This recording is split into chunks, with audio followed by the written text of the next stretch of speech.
Hey everyone, I am Magical Hacker, and this is episode number 10 of the Eminence Podcast, the non-CEDH Commander podcast where I help you in the command zone with your deck building skills and on the battlefield with your deck piloting skills.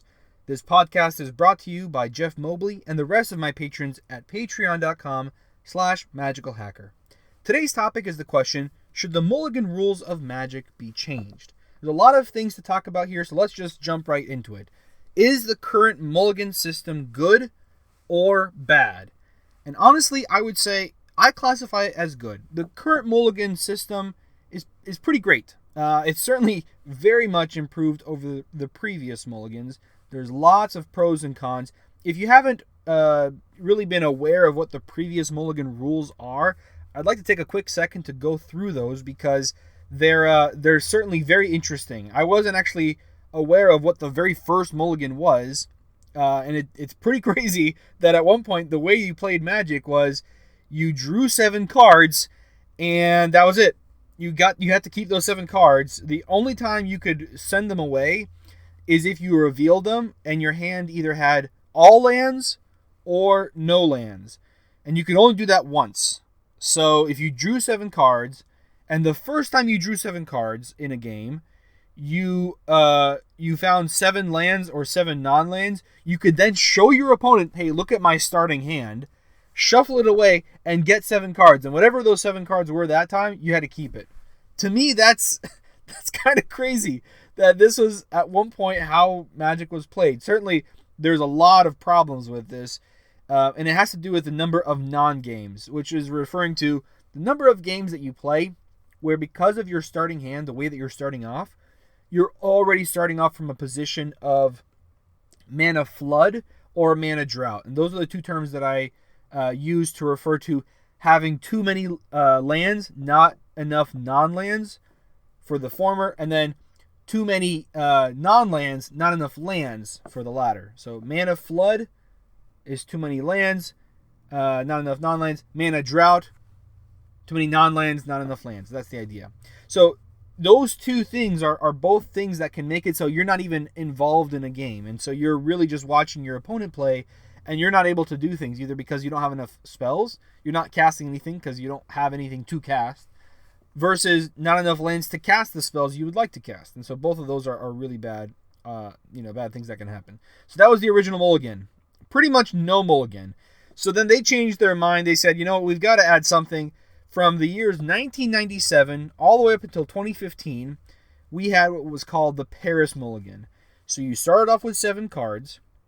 If you did not like those cards, you could shuffle them all back into the deck and then draw that many -1. So first you start off with 7, then you go down to 6, then down to 5, then down to 4, then 3, and you'd go on, and that's how it worked. They actually had a similar rule specifically just for Commander that was called the Partial Paris, where you didn't have to send your whole hand back. You could send just part of your hand back and then draw 1 fewer card.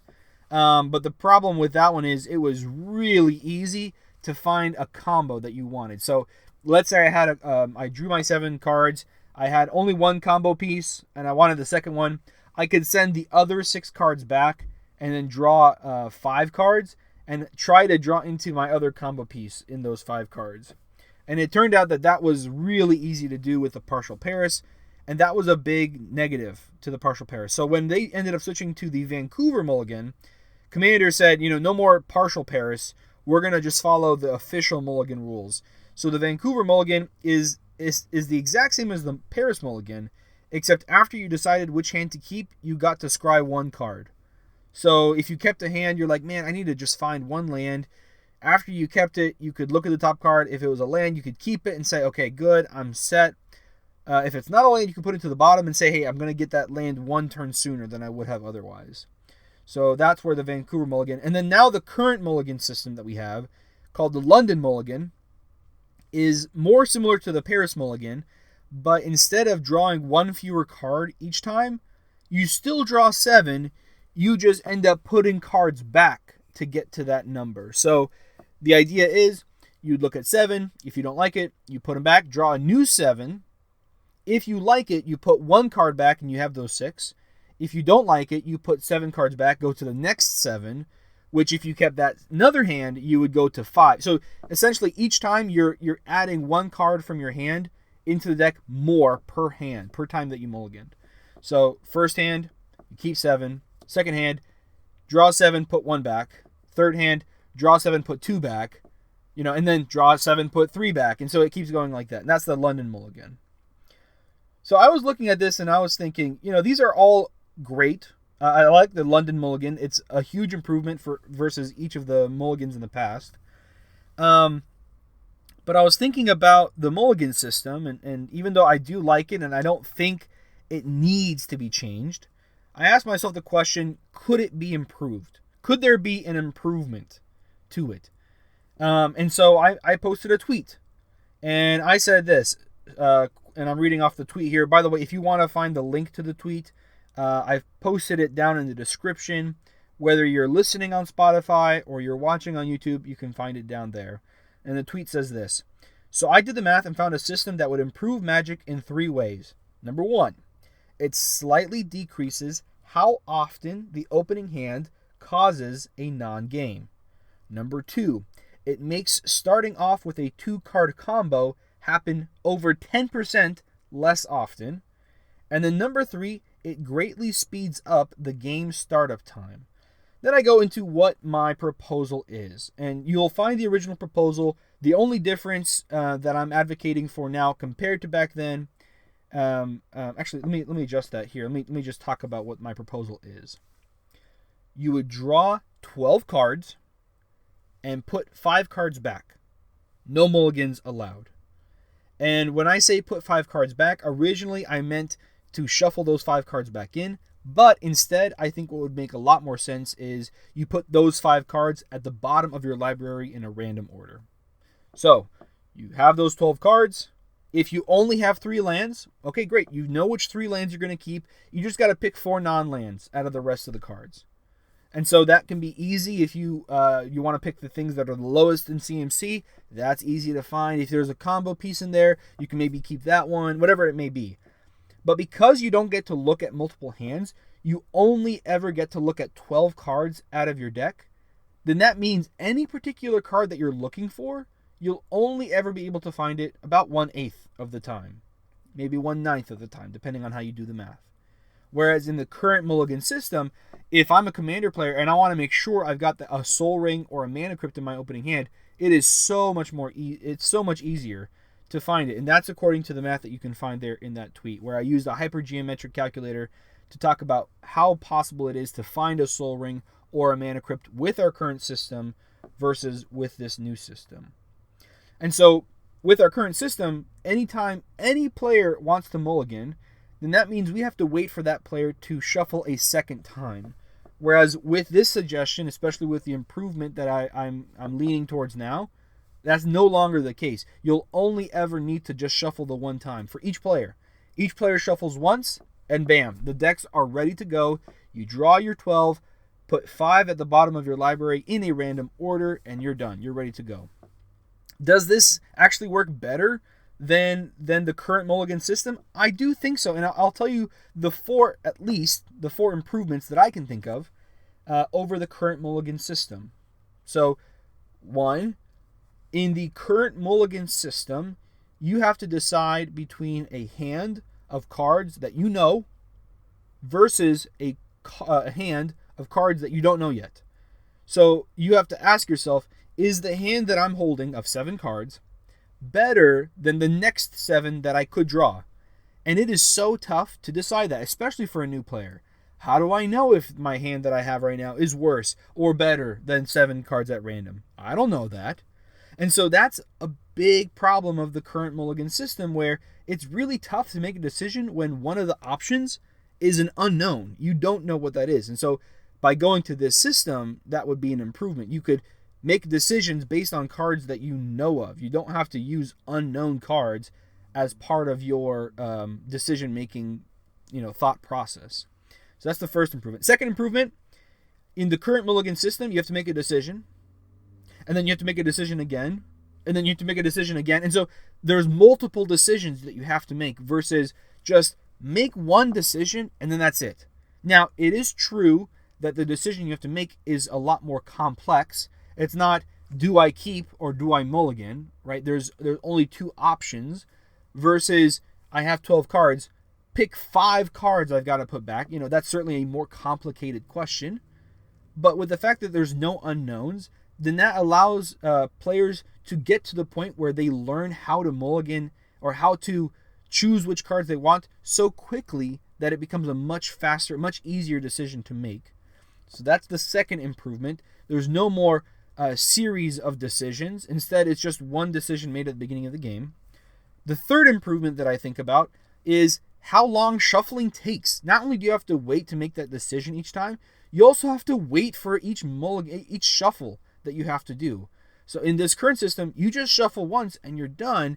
In the current mulligan system, you have to shuffle each time that somebody mulligans. So if there's 3 players at a 4-player game of Commander, and all 3 players decide to keep their opening hand of 7 cards, but then the 4th player decides that they need a mulligan all the way down to 4 cards, the whole table is held back, having to wait until that 4th player finally decides that they got a hand that they could keep.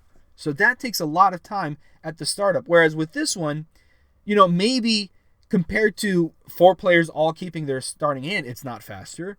But compared to all the possible options, compared to what typically happens with the Vancouver mulligan, the London mulligan, this system is a lot smarter, a lot faster. Which, by the way, the name of this system I think is an important term that we need to use so that we can have a better idea of what we're talking about. I'm referring to it as the binomial coefficient mulligan replacement. Or BCMR. So the BCMR, this suggestion that I have, I'm referring to it that way. Binomial coefficient is talking about the idea of you grab 12 and you choose 7. That's called a binomial coefficient in mathematics. And then this isn't a mulligan, it's a mulligan replacement. So that's where mulligan replacement comes from. So the BCMR, I think this would be super helpful. The fourth benefit here to the BCMR is in terms of how many cards you get to see. So if you want to try to have a combo in your opening hand, it's so easy with the partial Paris, but it's much tougher with the BCMR compared to the London mulligan. With the BCMR, you're seeing 12 cards, and that's it. You can't end up seeing more. Whereas with the London mulligan, especially in Commander where the first mulligan is free, you get to see 14 cards. No downside. And so that's a certainly much larger percentage of the deck that you get to see without any repercussion for that. And so because of that, I definitely think that the math, and I do have the math posted in that tweet, the math shows that the London mulligan makes it both easier for you to find a combo in your opening hand. It makes it easier to find a specific card in your deck that you want to find in your opening hand. But it, at the same time, makes it harder to not get enough lands or not get enough non-lands in your opening hand. So all those things are really, really good. We have a lot of benefits there to the binomial coefficient mulligan replacement. Those are at least 4 that I can think of. So when I posted this, what was the response? There were 63 comments on Twitter. There were 80 retweets, including 14 quote retweets. And then there were 503 likes. It also says here the number of views or the number of impressions, whatever. It says almost 70,000. I have no idea how accurate that is. I mean, it might be accurate, it might not be. But I posted on Twitter. I could have also posted on Reddit. I chose not to. And I'll get into that later on. But somebody else posted on Reddit. And I think, if I remember correctly, they ended up having more views and likes and discussions over there than even on Twitter. Than what I had on Twitter. But there were a lot of responses. I'd like to just summarize them with just a handful here. So from at Deathrite Ramen commented and said, our playgroup house rule lately is draw 10, shuffle 3 back, and after a few months of this, I feel like it's significantly reduced the amount of non-games, sped up games in general, and led to better play, and everyone deck builds well with sufficient land counts. What was interesting to me is if I had put in the math as draw 11, put 4 back, it actually increased the number of non-games compared to the London mulligan. But I think one of the reasons why Joshua here, Deathrite Ramen, is saying that even with 10 put back 3, the games are better, is because people are really bad at mulliganing. And I'm not saying that with a laugh to say that people are not very smart. I think people are very smart, but it's so tough to make the right decision with mulligans when you are, you have one hand that you can see and a hand that you can't see. And so certainly you're going to be leaning towards a hand that you can see, when there are cards that you want to play, but it's not a good hand. You really should be mulliganing it away. But because the other hand is unknown, you end up keeping it out of greed. I think that happens also the other way around. Sometimes people will send back a hand that's perfectly fine because it's too slow or it's not doing enough, and they want to have a hand that's faster. And so they're sending that hand back and they're mulliganing. So I think there's certainly times where people are mulliganing away good hands out of greed, and they're keeping bad hands also out of greed. And there's just two different sides there. So it definitely makes sense from at Deathrite Ramen why there are why that you can even feel there's an advantage even with certainly fewer number of cards that you're seeing.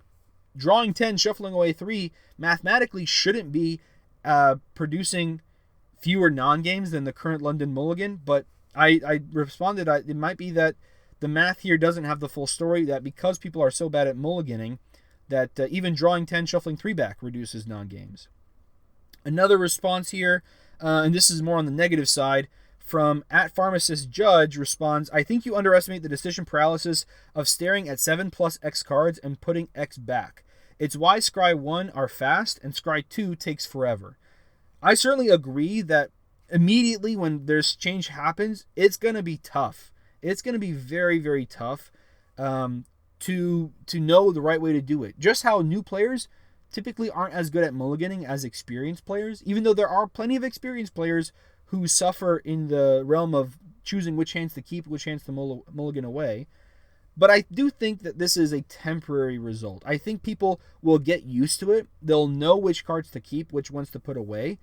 Look at the way people played with Partial Paris. That didn't take forever, and that was a very similar type of situation where people had to choose which cards do I keep, which cards do I send away.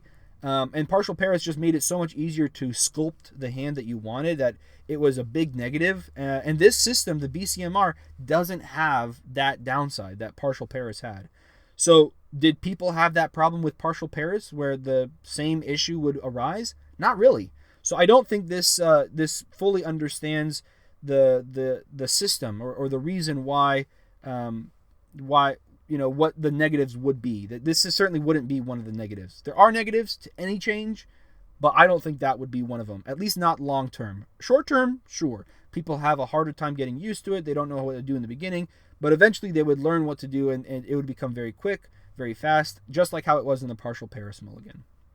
The last one I want to talk about, this is a quote retweet from at the Kristen Emily. You will recognize this name as one of the members of the Commander Advisory Group. And she said, an interesting take on the mulligan system. Might have to experiment with this one on my Discord. And really, this is the approach I think we should be taking to any suggestion that people make. When people suggest something, my initial response is to think, is this worth testing out? I think that's how we should think about it, going forward. There were a lot of responses to the thought experiment. I wanted to highlight those 3 specifically because those were the only 3 that I could find that had 10 likes or more. So while there were plenty of them, a lot of the other responses didn't have many likes, and so I didn't feel that it was fair to highlight those compared to these 3. I think these 3 were certainly very important, and so that's why I wanted to talk about those. There are a lot of responses to the thought experiment. A lot of positive responses, a lot of negative responses, some even responses that were neutral, and they're thinking, I can't say I like this idea, but I can't say that I hate it either. So there were responses all across the board. So certainly the ones that were positive, I think it's clear to be able to say the reason that they were interested in this idea is because they too recognize the cons of the London Mulligan system. And so they were looking at this system, seeing how it answered some of those problems and thinking, maybe this one's a good idea. So that was the reason why people were having positive responses. Almost all of the positive responses were, I want to try this out. I want to test this out. almost nobody said, oh, this is definitely good, we should change this right away, no testing required. And I don't think that's an appropriate response either. I think first we should talk about the theory as to why a change might be positive. Then we should try it out in practice and get some real world experience with it before any official changes are made, which is where I think the rule 0 comes into play. Which if you haven't listened to that episode of the podcast, I certainly recommend it highly. That was episode number 5 that you can find, Eminence Podcast, either on Spotify or on YouTube. And so that's where I think rule 0 comes into play. We can test out a mulligan system like this. We can test out the BCMR there. But what made players oppose this idea? And in this situation, I'm going to say what made players, especially people on Reddit, oppose this idea. And I think this comes down to a fundamental flaw in the human brain. And this isn't something that only some people have to deal with. No, I think this is something that each person has to deal with. Some to a higher degree than others, sure. But each of us are, I guess you could say each of us are able to fall into this trap of thinking. And so as a result, we have to be more conscious of it and be more mindful and purposeful to get out of that trap. And the trap that I'm talking about here is ego. So when we look at any system, it will feel so great to put somebody down. So if somebody were to say, hey, why can't we just make all commanders be considered 5-color color identity? That's a change I would certainly oppose. But there's certain ways to approach that, with a response, and there are certain ways to not approach that response. How would it be super easy for me to use my ego to respond to that? Oh, you are an idiot. Why would anybody want to play any 5-color commander at that point? Everybody would be playing monocolored commanders with a 5-color, and I could say all sorts of things. And so people, can do that super easily. I mean, just super easy. You can allow your ego to feed your comment, to put somebody else down, to make yourself feel so much smarter than them. And that's super easy to do. That's, I think, one difference that I'm noticing here from Twitter users versus Reddit users is Twitter users are about 60% open-minded and 40% stubborn, whereas Redditors, from what I've been seeing, is about 90% stubborn people, egotistic, minded people, versus just 10% that are good. Those 10%, by the way, they're awesome, and I love meeting them. I love talking to them. I wish Reddit was a much better place where I could interact with those people to a much higher degree, but alas, Reddit is it's certainly weaker compared to Twitter in my mind. And I think this is a great example of that. Just looking at the responses to the Reddit thread on my tweet versus the responses to my tweet specifically. So that's my answer. Why are we opposing this idea? Of course, we're always afraid of change. Change is something that happens in our life naturally. Things change from day to day. Things change from year to year. Things that we thought would never change do change. Things that we thought would change, they don't change. Change is a constant part of life. And more often than not, change usually makes us stressed out. Even things that are good changes certainly have a stressful effect on the body. And so people looking at this suggestion of a change, and of course, they're immediately going to be affected emotionally by it, thinking that it's a very bad idea. And they may even have very good reasons why they think so. And they would be very close-minded to anybody trying this out and saying that anybody who thinks this is a good idea is certainly very stupid. That's a common response that people might have. So, what can we learn about mulligans? I would say mulligans are one of those areas where there have been improvements made in the past to reduce the number of non-games without accidentally helping certain decks more so than others. And that's part of why we're afraid of change. We don't want our favorite deck to be the one that's affected and affected in a negative way. Then that makes us feel really bad, where previously, with the previous mulligan system, we were doing just great. And now, with this new system, our deck is not as good as it used to be. And so that's one other reason people might be opposed to this change. So what can we learn about mulligans? I think to summarize everything up, we can learn about mulligans. There is room for change. That if we ignore any possibility of fixing something, then we are missing out. Just because something is good enough doesn't mean that we shouldn't be interested in ways to make it even better. Good enough, I think, is the enemy of improvements. It is the enemy of getting closer and closer to a perfect mulligan system. In spite of the idea that it does not exist, we can get closer and closer to something like that, where we can increase the strength of the pro side of any mulligan system and decrease the strength of the con side. And so we can improve that way. And I think there's also another question here about what we can learn about ourselves. This entire, I don't want to call it a fiasco because I don't think it was. I think it was a great thought experiment. It was a great discussion with many people. There were people who are on one side that did get converted to the other side. And so that was something that was very fun for me to be a part of, for me to see.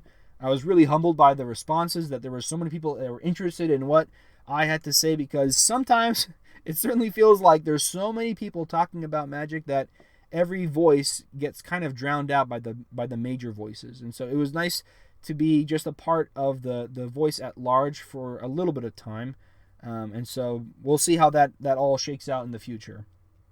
But I think one other thing we can learn about ourselves is just because we have a bad starting hand in life, where we may not get the mentality that we need to have, we may not have the approach or the response that we need to have. Maybe we have too much of an ego. Maybe we have too much stubbornness. Maybe we're too close-minded. Maybe these things aren't something that's permanent, where if we wanted to, we can mulligan away those mentalities, those ideas as well. We can change our attitude. We can have a better approach to life in general, not just when it comes to some random guy on Twitter posting what he thinks might be a mathematical perspective on what could be an improvement to the way somebody starts off a game of Magic the Gathering.